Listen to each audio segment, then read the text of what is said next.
ಕೃಷ್ಣನ ಕೊಳಲು ಕೇಳಲಿಲ್ಲ ಅಂದರೆ ಇನ್ಯಾರಾದರೂ ಕೊಳಲು ಊದುವುದನ್ನೇ ಕೇಳಿಸ್ಕೊಳ್ಬೇಕಷ್ಟೇ. ವಿಶೇಷವಾಗಿ ಕೃಷ್ಣ ಹೃದಯಕ್ಕೆ ಬರ್ತಾನಂತೆ ಕನಸಿನಲ್ಲಿ. ಈಗ ರಾಯರ ಸೇವೆ ಮಾಡಬೇಕಾದ್ರೆ ರಾಯರ ಕನಸಿನಲ್ಲಿ ಬರ್ತಾರೆ, ನಿಮ್ಮ ಸೇವೆ ನಮಗೆ ಇಷ್ಟ ಆಗಿದೆ. ಪಿತೃಶ್ರಾದ್ದ ಮಾಡಿದಾಗ ಪಿತೃಗಳು ಬಂದು ಹೇಳ್ತಾರೆ, ನೀನು ಮಾಡಿದ ಶ್ರಾದ್ದ ನನಗೆ ಖುಷಿ ಆಯಿತು ಅಂತ ದರ್ಶನ ಕೊಡ್ತಾರೆ.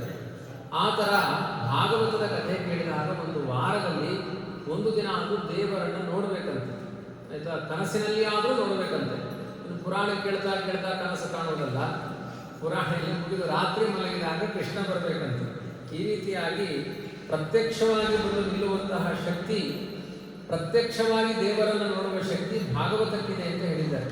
ಹಾಗಾಗಿ ಯಾರ್ಯಾರು ಭಾಗವತವನ್ನು ಕೇಳ್ತಾರೆ ಅವರೆಲ್ಲ ಬ್ರಹ್ಮಸೂತ್ರವನ್ನು ಓದಿದ ಪುಣ್ಯ ಇದೆಯಂತೆ, ಮಹಾಭಾರತವನ್ನು ಓದಿದ ಪುಣ್ಯ ಇದೆ, ಗಾಯತ್ರಿ ಜಪ ಮಾಡಿದ ಪುಣ್ಯ ಇದೆಯಂತೆ, ವೇದಗಳ ಅರ್ಥಗಳನ್ನು ಚಿಂತನೆ ಮಾಡಿದ ಪುಣ್ಯ ಇದೆ, 18 ಪುರಾಣಗಳನ್ನು ಓದಿದ ಪುಣ್ಯ ಇದೆ.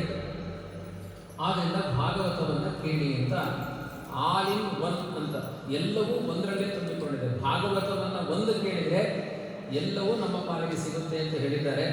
ಹಾಗಾಗಿ ಭಾಗವತವನ್ನು ವಿಸ್ತಾರವಾಗಿಯೂ ಕೇಳಬಹುದು, ಸಂಕ್ಷೇಪವಾಗಿಯೂ ಕೇಳಬಹುದು, ಜನ್ಮಪೂರ್ತಿ ಕೇಳಬಹುದು. ಭಾಗವತವನ್ನು 18,000 ಶ್ಲೋಕಗಳಿಂದ ಕೂಡಿದ ಭಾಗವತಕ್ಕೆ ನಮ್ಮ ಶ್ರೀಮದಾನಂದ ತೀರ್ಥ ಭಗವತ್ಪಾದಾಚಾರ್ಯರು ತುಂಬ ವಿಸ್ತಾರವಾಗಿ ವ್ಯಾಖ್ಯಾನ ಮಾಡಿದ್ದಾರೆ. ಅವರ ವ್ಯಾಖ್ಯಾನ ಎಲ್ಲ ಇಟ್ಟುಕೊಂಡು ಕೇಳೋದಾದರೆ 1 ಜನ್ಮ 2 ಜನ್ಮ ಎಲ್ಲ ಕೇಳಬಹುದು. ಭಾಗವತದ ಕಥೆಯನ್ನು ಕೇಳ್ತಾ ಇದ್ದರೆ ಜನ್ಮ ಜನ್ಮಾಂತರದ ಪಿತೃಗಳಿಗೆಲ್ಲ ಮೋಕ್ಷ ಆಗ್ತಾ ಇರುತ್ತಂತೆ. ಅದಕ್ಕೊಂದು ದೃಷ್ಟಾಂತ ಕೊಡ್ತಾರೆ. ಕೆಲವು ಋಷಿ ಮುನಿಗಳೆಲ್ಲ ಗಂಗೆಯಲ್ಲಿ ಸ್ನಾನ ಮಾಡ್ತಾ ಇದ್ರಂತೆ, ಕಾಡಿನಲ್ಲಿರುವ ಮರಗಳೆಲ್ಲ ಮೋಕ್ಷಕ್ಕೆ ಹೋಗ್ತಾ ಇದ್ದಂತೆ. ಅಲ್ಲ, ಇವ್ರು ಗಂಗೆಯಲ್ಲಿ ಸ್ನಾನ ಮಾಡಿದಕ್ಕೂ ಕಾಡಿನಲ್ಲಿರುವಂಥ ಗಿಡ ಮರಗಳು ಮೋಕ್ಷಕ್ಕೆ ಹೋಗಲಿಕ್ಕೂ ಏನು ಸಂಬಂಧ ಅಂದರೆ, ಋಷಿ ಮುನಿಗಳು ಯಾವುದೋ ಒಂದು ಗಂಧದ ಮರವನ್ನು ತಂದು ಅದನ್ನು ತೇಯ್ದು ಗಂಧವನ್ನು ದೇವರಿಗೆ ಸಮರ್ಪಣೆ ಮಾಡಿ ಆ ದೇವರಿಗೆ ಹಚ್ಚಿದ ಆ ಗಂಧ ಪ್ರಸಾದವನ್ನು ಮೈಗೆ ಹಚ್ಕೊಳ್ತಾ ಇದ್ರು. ಮರುದಿನ ಗಂಗೆಯಲ್ಲಿ ಸ್ನಾನ ಮಾಡ್ತಾ ಇದ್ರು.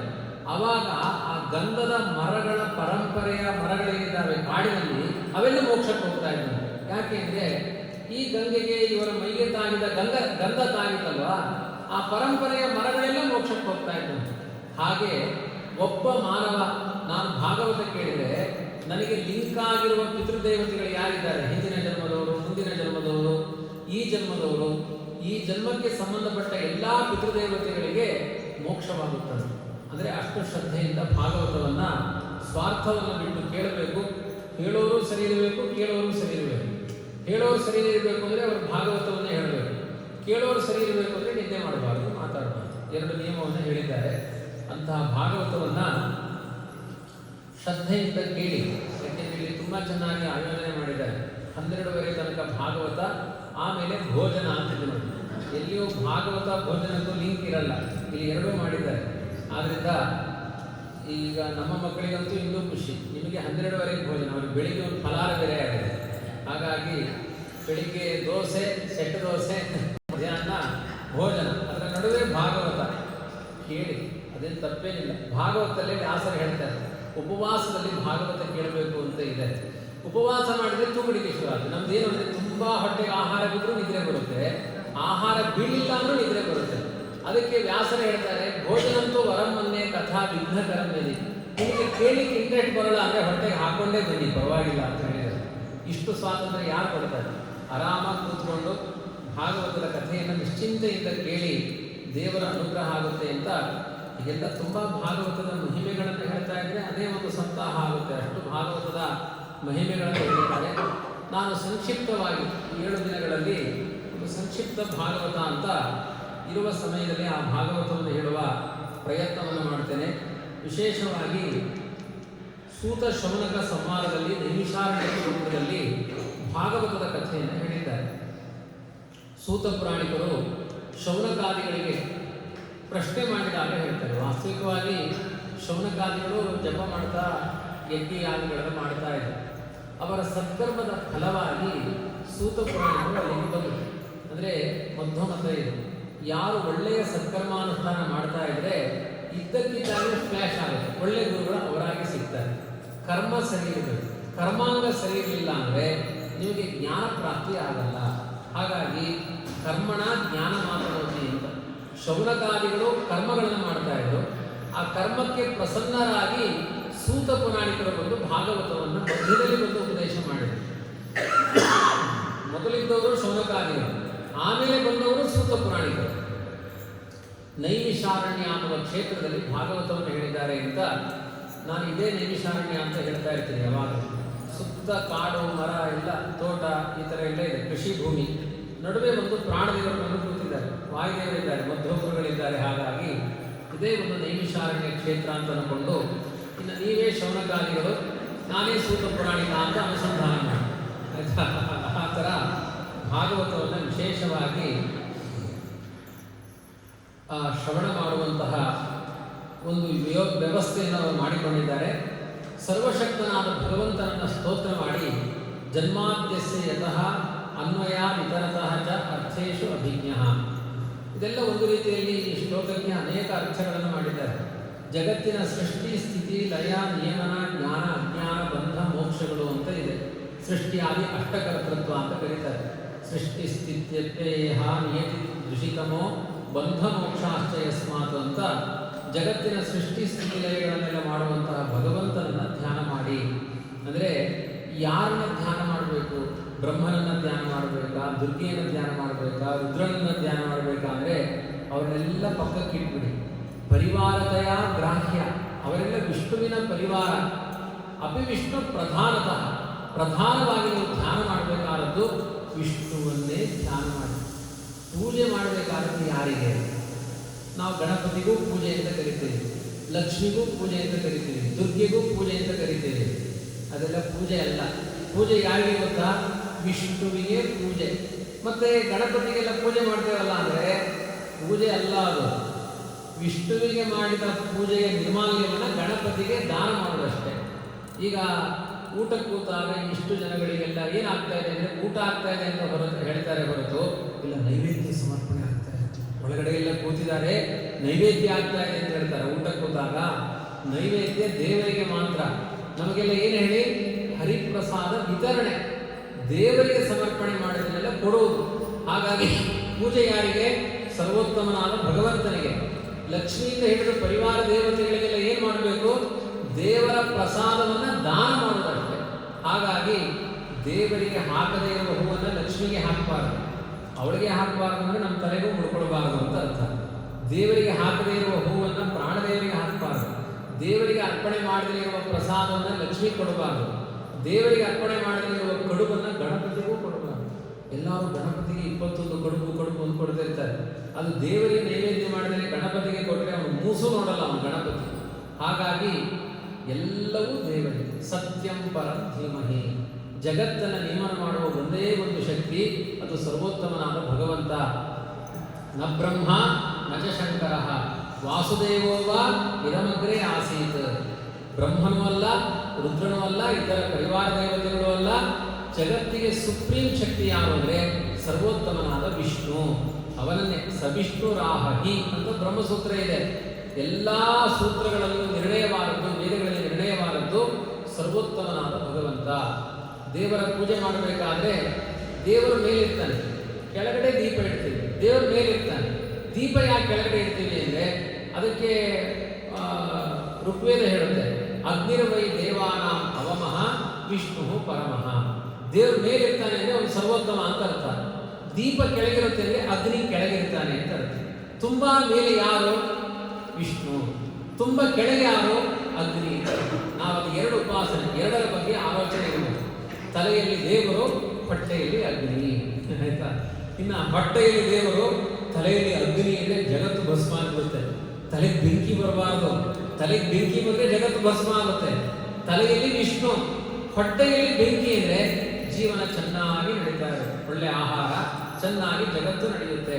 ಹಾಗಾಗಿ ತಲೆಯಲ್ಲಿರುವಂತಹ ವಿಷ್ಣುವನ್ನು ಅನುಸಂಧಾನ ಮಾಡಿ ನೈವೇದ್ಯ ಮಾಡಿ ಅವನ ಪ್ರಸಾದವನ್ನು ಹೊಟ್ಟೆಯಲ್ಲಿರುವ ಅಗ್ನಿಗೆ ಹಾಕಿದರೆ ನಮ್ಮ ಬದುಕು ಸುಸೂತ್ರವಾಗಿ ನಡೆಯುತ್ತೆ ಎನ್ನುವ ವೇದಾಂತ ಈ ಮೊದಲನೇ ಶ್ಲೋಕದಲ್ಲಿ ಇದೆ. ಅಂತಹ ಸತ್ಯಂ ಪರಂ ಧೀಮಹಿ. ಸತ್ಯನಾದ ಸರ್ವೋತ್ತಮನಾದ ಭಗವಂತನನ್ನ ಒಬ್ಬರು ಧ್ಯಾನ ಮಾಡೋದಲ್ಲ, ನಾವೆಲ್ಲ ಸೇರಿ ಧ್ಯಾನ ಮಾಡೋಣ. ಎಲ್ಲರೂ ಸೇರಿಕೊಂಡು, ಶೌನಕಾದಿಗಳು 80,000 ಜನ ಇದ್ದರು, ಸೂತ ಪುರಾಣಿಕರು ಒಬ್ಬರು. ನಾವೆಲ್ಲ ಸೇರಿಕೊಂಡು ಆ ಭಗವಂತನನ್ನ ಧ್ಯಾನ ಮಾಡೋಣ ಅಂತ ಧ್ಯಾನ ಮಾಡ್ತಾ, ಭಾಗವತದ ಕಥೆಗೆ ಕಾರಣ ಏನು ಅಂದರೆ, ಒಂದು ಶಮ್ಯಾಭ್ಯಾಸ ಅಂತ ಒಂದು ಆಶ್ರಮ ಇತ್ತಂತೆ. ವೇದವ್ಯಾಸ ದೇವರು ಮಹಾಭಾರತ ಪುರಾಣ ವೇದ ವಿಭಾಗ ಎಲ್ಲ ಬ್ರಹ್ಮಸೂತ್ರಗಳನ್ನೆಲ್ಲ ರಚನೆ ಮಾಡಿ ಒಂದು ದಿನ ಸಿಕ್ಕಾಪಟ್ಟೆ ಚಿಂತೆಯಲ್ಲಿ ಹೀಗೆ ಕೂತ್ಕೊಂಡ್ಬಿಟ್ಟಿದ್ದಾರೆ. ಚಿಂತೆ ಹೋಗ್ತಾನೆ ಇಲ್ಲ.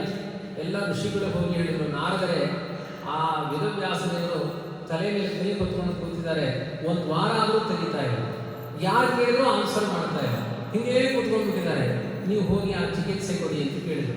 ನಾರದರು ಬಂದು ಕೇಳ್ತಾರೆ, ವೇದವ್ಯಾಸದೇವರೇ, ಜಗತ್ತನ್ನೇ ಸೃಷ್ಟಿ ಮಾಡುವ ಸರ್ವಶಕ್ತನಾದ ಪರಬ್ರಹ್ಮ ನೀನು ಅಂತ ನಾವು ತಿಳ್ಕೊಂಡಿದ್ದೇವೆ, ನೀನು ಯಾಕೆ ಈ ಥರ ತಲೆ ಮೇಲೆ ಕೈ ಹೊತ್ಕೊಂಡು ಕೂತಿದ್ದಿ, ಏನು ನಿನಗೇನು ಚಿಂತೆ? ವೇದವ್ಯಾಸದೇವರು ಹೇಳ್ತಾರೆ, ವೈಕುಂಠ ಖಾಲಿಗಿದೆ, ನರಕ ಎಲ್ಲ ಫುಲ್ ಆಗೋಗಿದೆ. ಬೆಂಗಳೂರು ಟ್ರಾಫಿಕ್ ಥರ ನರಕ. ವೈಕುಂಠ ಹೇಗಿದೆ ಅಂದರೆ ಈ ಸುತ್ತಮುತ್ತ ಇದು ಖಾಲಿ ಇದೆ, ಯಾವ ಟ್ರಾಫಿಕ್ಕು ಜಂಜಾಟ ಯಾವುದೂ ಇಲ್ಲ. ಬೆಂಗಳೂರು ಟ್ರಾಫಿಕ್ ಥರ ನರಕ ಇದೆ, ಎಲ್ಲ ನರಕಕ್ಕೆ ಹೋಗ್ತಾ ಇದ್ದಾರೆ. ನನ್ನ ಸಾಹಿತ್ಯಗಳನ್ನು ಓದಿದವರಿಗೆ ಮೋಕ್ಷ ಆಗಲಿ ಅಂತ ಬ್ರಹ್ಮಸೂತ್ರ ಮಾಡಿದೆ, 18 ಪುರಾಣ ರಚನೆ ಮಾಡಿದೆ. ಇದು ಓದಲ್ಲ ಅಂದರೆ ಇದು ಓದ್ತಾರ ನೋಡೋಣ, ಇದು ಓದಲ್ಲ ಅಂದರೆ ಇದು ಓದ್ತಾರ ನೋಡೋಣ.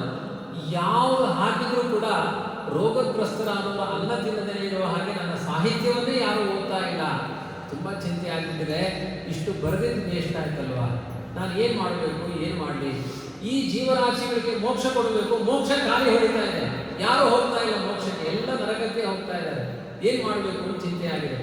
ಅವಾಗ ನಾರದರು ಹೇಳ್ತಾರೆ, ನೀವು ಬರೆದಿದ್ದೇನೋ ಸಿಕ್ಕಾಪಟ್ಟೆ ಇದೆ, ಬರೆದಿದ್ದು ಮಾತ್ರ ಸರಿಯಾಗಲಿಲ್ಲ ಅಂತ ಹೇಳ್ತಾರೆ. ಅಂದರೆ 20 ಐಟಮ್ ಮಾಡಿದಾಳೆ ಹೆಂಡತಿ, ಆದರೆ ಯಾವುದೂ ತಿನ್ನಕ್ಕಾಗಲ್ಲ. ಒಂದರಲ್ಲಿ ಕೂದಲಿದೆ, ಇನ್ನೊಂದರಲ್ಲಿ ಕಸ ಇದೆ, ಇನ್ನೊಂದರಲ್ಲಿ ಕಡ್ಡಿ ಇದೆ. ತಿನ್ನಿದ್ರೆ ಹೆಂಗೆ ತಿನ್ನಬೇಕು? ತುಂಬ ಪ್ರಾಬ್ಲಮ್ ಇದೆ. ಬಾಯಿಗೆ ಏನೂ ಸಿಗಬಾರ್ದು, ಕೂದಲು ಸಿಗಬಾರ್ದು, ಕಸ ಸಿಗಬಾರ್ದು, ಕಡ್ಡಿ ಸಿಗಬಾರ್ದು. ಬಾಯಿಗೆ ಹಾಕಿದರೆ ಜ್ಯೂಸ್ ಥರ ಸುಮ್ಮನೆ ಹೊಟ್ಟೆ ಒಳಗಡೆ ಹೋಗಬೇಕು. ಅಂಥ ಒಂದು ಸಾಹಿತ್ಯವನ್ನು ಕೊಡಿ ಅಂತ ನಾರದರು ಕೇಳ್ತಾರೆ.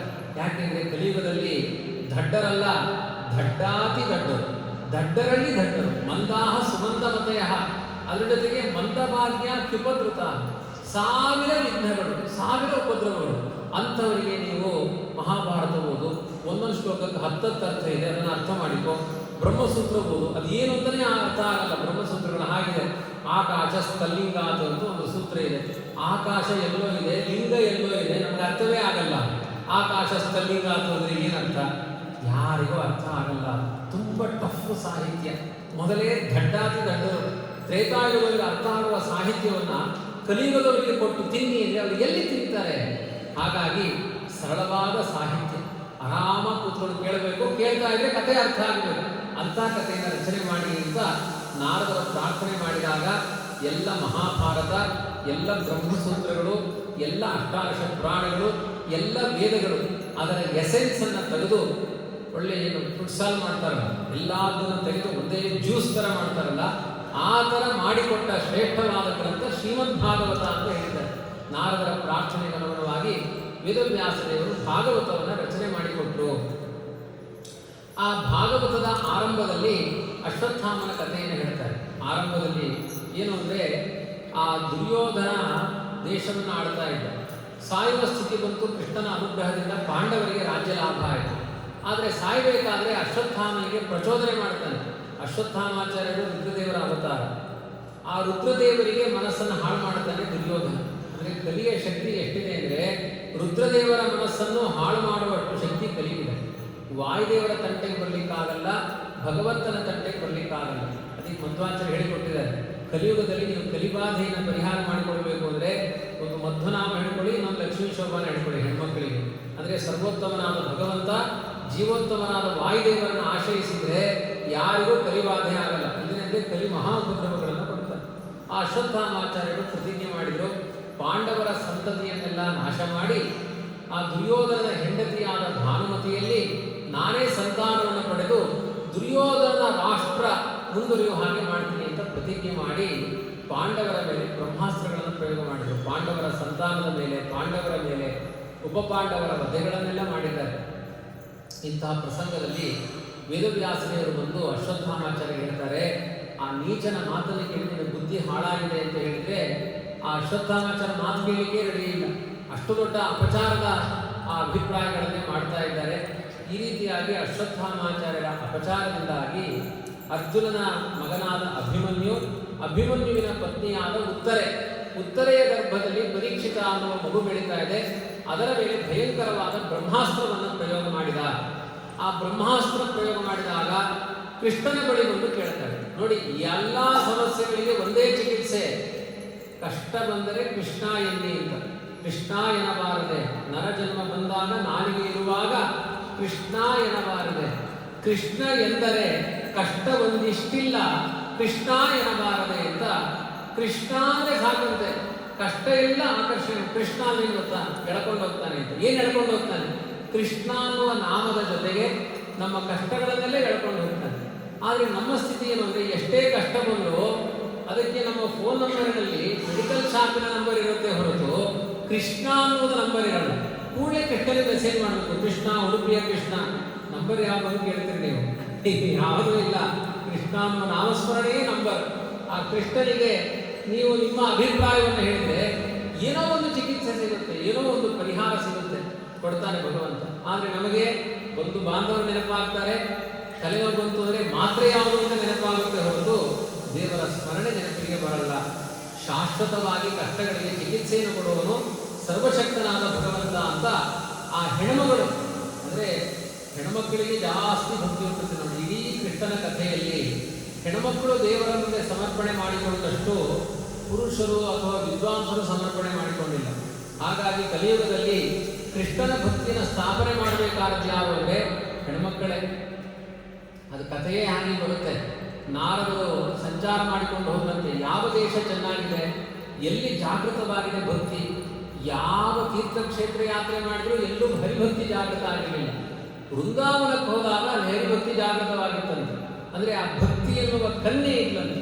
ಅವಳ ತೊಡೆ ಮೇಲೆ ಇಬ್ಬರು ಮಕ್ಕಳು ಮಲಗಿದ್ರಂತೆ. ಅವರಿಗೆ 80 ವರ್ಷದ ಮುದುಕರು, ಮಕ್ಕಳಿಗೆ 80 ವರ್ಷ, ಅಮ್ಮನಿಗೆ 18 ವರ್ಷ. ನಾರದರು ಕೇಳ್ತಾರೆ, ಇದೇನಿದು? ಮಕ್ಕಳಿಗೆ 80 ವರ್ಷ, ಸಾಯೋಂಗಾಗಿದ್ದಾರೆ, ಕೋಮಾ ಸ್ಟೇಜಲ್ಲಿದ್ದಾರೆ, ಆದರೆ ತಾಯಿ ಮಾತ್ರ 18 ವರ್ಷದ ಯುವತಿಯಾಗಿದ್ದಾಳೆ.